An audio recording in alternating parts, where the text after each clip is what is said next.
ಮಾಡಿಕೊಂಡು ಪಿಜ್ಜಾನ ಮಾಡ್ತಾ ಇದ್ದೀನಿ. ಮಶ್ರೂಮ್ ಹಾಕ್ಬೋದು, ಹಾಗೆ ಕಾರ್ನ್ಫ್ಲೋರ್ ರೋಸ್ಟ್ ಮಾಡ್ಕೊಬೇಕು, ಹಾಗೆ ವೆಜಿಟೇಬಲ್ಸ್ ಕಟ್ ಮಾಡ್ಕೋಬೇಕು, ಅಷ್ಟೇನೇ ಇದೆ. Hi guys, welcome back to my YouTube channel.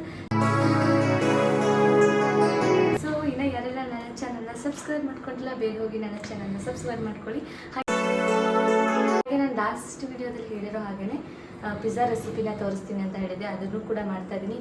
ತುಂಬಾ ಈಸಿ ಅಂತಲೇ ಹೇಳ್ಬೋದು. ಓವನ್ ಬೇಕಾಗಿಲ್ಲ, ನಿಮಗೆ ಜಾಸ್ತಿ ಇಂಗ್ರೀಡಿಯೆಂಟ್ಸ್ ಬೇಕಾಗಿಲ್ಲ, ಕ್ವಿಕ್ಕಾಗಿ ಮಾಡ್ಕೋಬೋದು. ಫ್ರಮ್ ಸ್ಕ್ರ್ಯಾಚ್ ಬೇಕು ಅಂತಂದರೆ ನೀವು ಅದನ್ನು ಕಮೆಂಟ್ ಬಾಕ್ಸಲ್ಲಿ ಕಮೆಂಟ್ ಮಾಡಿ ತಿಳಿಸಿ. ಸೊ ಇವತ್ತು ನಾನು ಪಿಜ್ಜಾ ಬೇಸ್ನ ಯೂಸ್ ಮಾಡಿಕೊಂಡು ಪಿಜ್ಜಾನ ಮಾಡ್ತಾಯಿದ್ದೀನಿ. ಮಶ್ರೂಮ್ ಹಾಕ್ಬೋದು, ಹಾಗೆ ಕಾರ್ನ್ಫ್ಲೋರ್ ಕಾರ್ನ್ ಹಾಕಿ ಕೂಡ ಮಾಡ್ಬೋದು. ಸೊ ಬೇರೆ ಬೇರೆ ಥರದ ವೆಜಿಟೇಬಲ್ಸ್ ಎಲ್ಲವೂ ಕೂಡ ಮಿಕ್ಸ್ ಮಾಡಿ ಕೂಡ ಮಾಡ್ಬೋದು. ಸೊ ಇದು ನನ್ನ ಸ್ಟೈಲಲ್ಲಿ ನಾನು ಪಿಜ್ಜಾ ಮಾಡ್ತಾಯಿದ್ದೀನಿ. ಬನ್ನಿ ಬನ್ನಿ ಬನ್ನಿ ಬನ್ನಿ.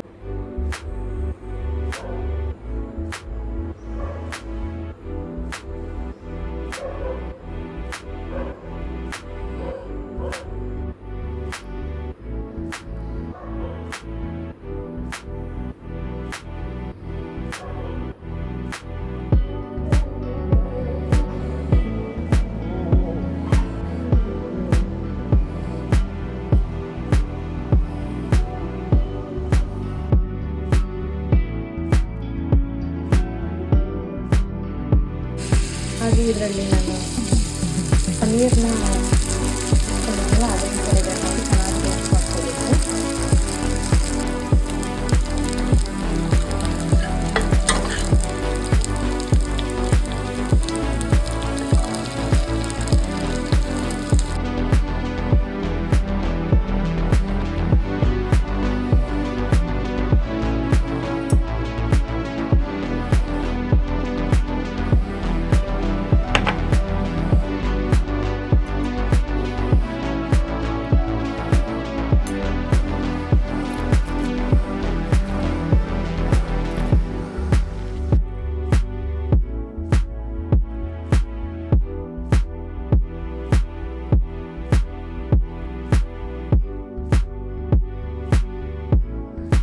ಸೊ ಇಲ್ಲಿ ಇವಾಗ ನಾನು ಆಲ್ರೆಡಿ ಪನ್ನೀರ್ನ ರೋಸ್ಟ್ ಮಾಡಿ ಇಟ್ಕೊಂಡಿದ್ದೀನಿ.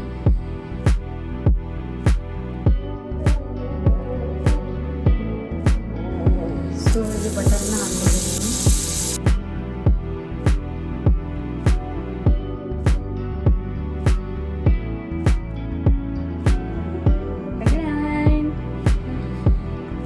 ಸೊ ಗೈಸ್, ಪಿಜ್ಜಾ ರೆಡಿನೇ ಆಗೋಯ್ತು ನೋಡಿ. ನೋಡ್ತಾ ಪಿಜ್ಜಾ ರೆಡಿ ಆಗೋಯ್ತು. ಏನಿಲ್ಲ, ಇದರಲ್ಲಿ ಪನ್ನೀರ್ನ ಸ್ವಲ್ಪ ರೋಸ್ಟ್ ಮಾಡ್ಕೊಬೇಕು, ಹಾಗೆ ವೆಜಿಟೇಬಲ್ಸ್ ಕಟ್ ಮಾಡ್ಕೋಬೇಕು, ಅಷ್ಟೇ ಇದರಲ್ಲಿ ಕೆಲಸ ಇರೋದು. ಸೊ ಆಲ್ರೆಡಿ ಇದು 2 ಮಿನಿಟ್ಸ್ ಆಗಿದೆ ಅಲ್ವಾ, ಸೊ ಚೆನ್ನಾಗಿ ಬೆಂದಿದೆ. ಸೊ ಇದನ್ನ ಆಫ್ ಮಾಡ್ಕೊಂಡ್ಬಿಡ್ತೀನಿ ನೋಡಿ. ಬಡಿ ಬೇಯಿಸಿ ತೋರಿಸ್ತೇನೆ ಆಮೇಲೆ. ವಾವ್, ಸಕ್ಕತ್ತಾಗಿ ಬಂದಿದೆ ಗೈಸ್.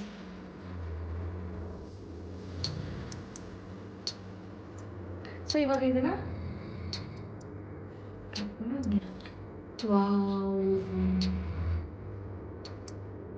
ಜ್ಯೂಸಿಯಾಗಿ ಕ್ರಂಚಿಯಾಗಿ ಪನ್ನೀರ್ ಪಿಜ್ಜಾ ರೆಡಿಯಾಗಿದೆ.